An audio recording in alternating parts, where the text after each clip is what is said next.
पियर तू पेन्हली हो सूट रानी। बोल बम बोल बम बोल बम बोल बम बोल बम। लोटा में धली हो गंगा जी के पानी। बोल बम बोल बम बोल बम बोल बम बोल बम। पियर तू पेन्हली हो सूट रानी। लोटा में धली हो गंगा जी के पानी। कादे तू बाबा पजल ढारी आई हो।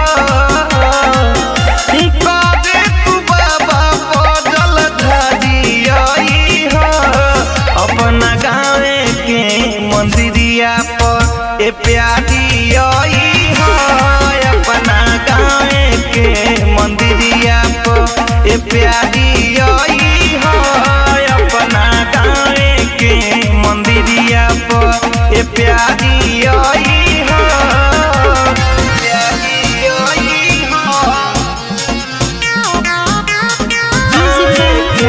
मंदिरिया पर अपना गाँव के मंदिरिया पर पहिला बेरी करतारू जानू हो सोमारी। हमनी के जोड़ी लगई है त्रिपुरारी। लगे असुपुर मैया भदाई हो। रानी डोली हमार घर जाई हो। गेरुआ दुपट्टा में दुलारी आई हो। गेरुआ दुपट्टा में दुलारी आई हो। अपना गाँव के मंदिरिया पर ए प्यारी आई हो। अपना गाँव के मंदिरिया पर ए प्यारी आई हो। अपना गाँव के मंदिरिया पर ए प्यारी आई हो। प्यारी आई हो।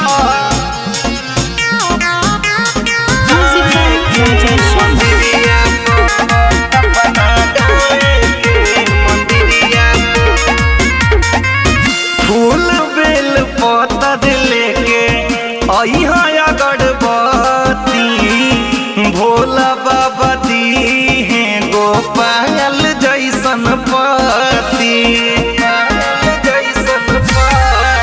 भोला भक्ति में मन के दमई हो। झूमी झूमी के भजन तू गई हो। सबका से जानू हो अगाड़ी आई हो। सबका से जानू हो अगाड़ी आई हो। अपना गाँव के मंदिरिया पर ए प्यार